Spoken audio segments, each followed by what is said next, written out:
Oke, Assalamualaikum warahmatullahi wabarakatuh. Ya, di kesempatan kali ini saya akan menjelaskan salah satu materi dari hukum dasar fluida statik, ya, yaitu materi hukum pokok hidrostatik. Gitu. Nah, langsung aja lah ya. Saya jelaskan. Sini bisa kalian lihat ada gambar sebuah pipa silinder, ya, yang diberi lubang pada ketinggian yang sama dari dasarnya, ya. Ternyata itu bisa kalian lihat pancaran air yang keluar dari kedua lubang itu sama besar. Tuh, ya. Kenapa bisa begitu? Gitu. Nah, ternyata disimpulkan di sini bahwa semua titik yang terletak pada bidang yang sama di dalam zat cair yang sejenis itu memiliki tekanan yang sama, ya. Dari percobaan ini, ya, ternyata membuktikan itu.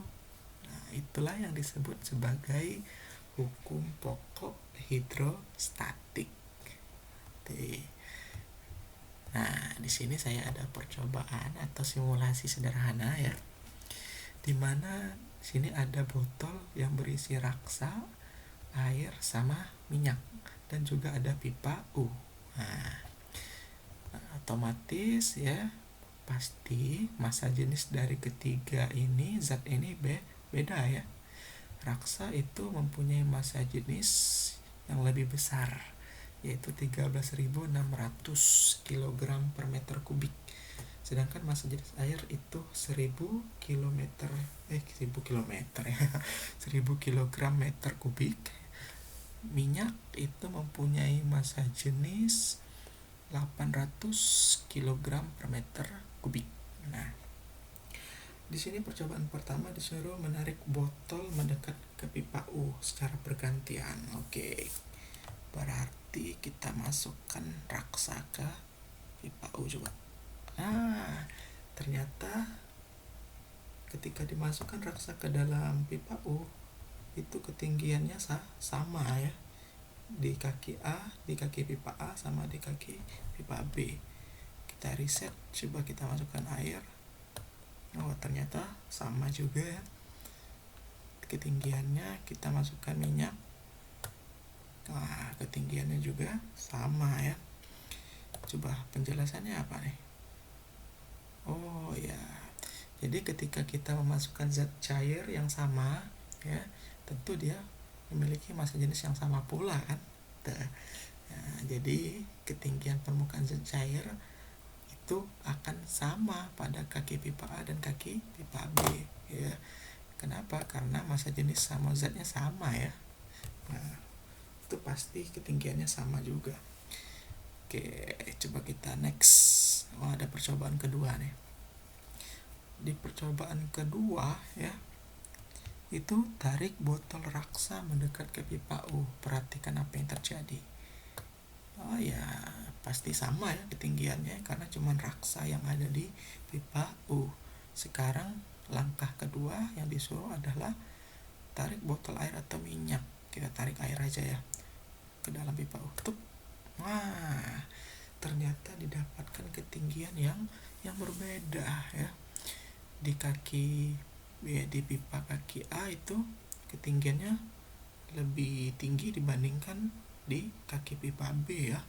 Nah, kenapa bisa terjadi? Karena di pipa U ini kita campurkan dua zat cair yang berbeda, ya. Nah, terus kenapa di sini airnya ada di atas, ya? Nah, kita lihat penjelasannya coba.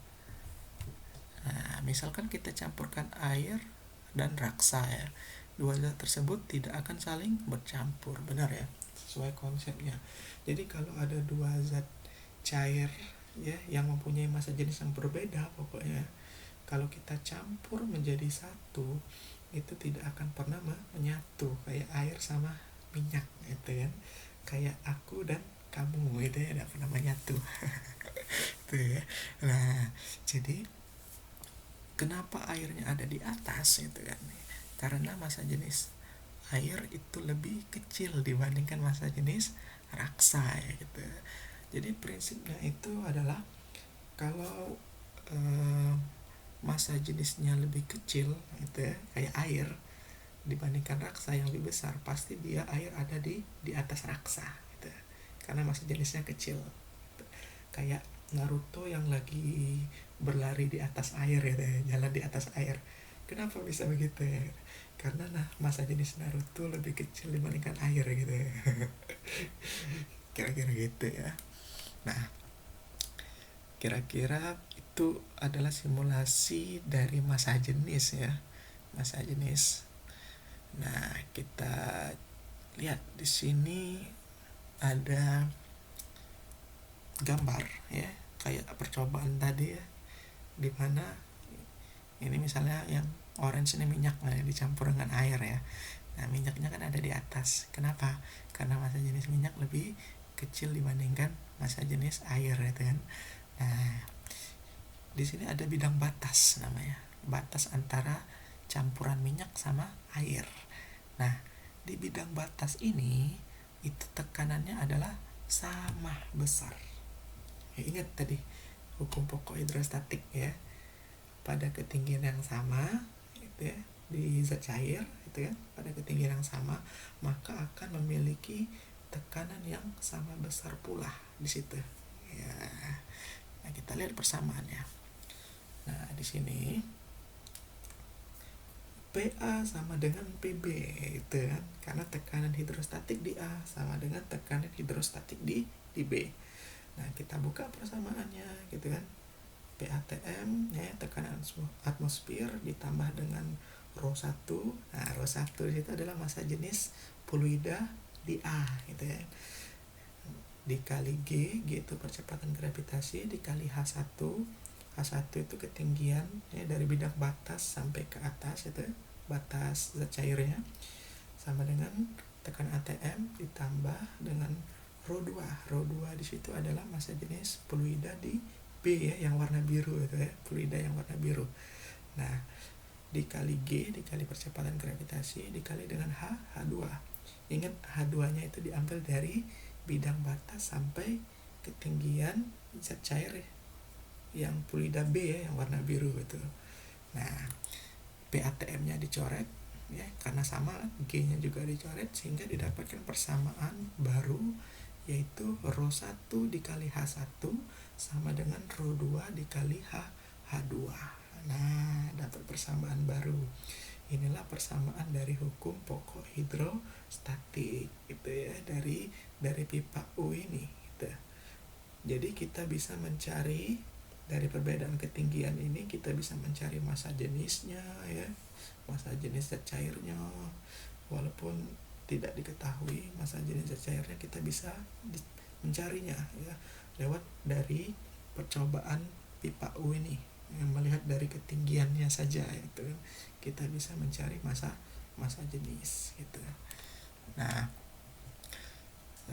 kira-kira itu adalah hukum pokok hidrostatik dan penjelasannya gitu. Semoga materi pada kesempatan kali ini ya dapat dimengerti dan dipahami ya. Sampai ketemu lagi di penjelasan materi berikutnya. Pak akhiri, wassalamualaikum warahmatullahi wabarakatuh.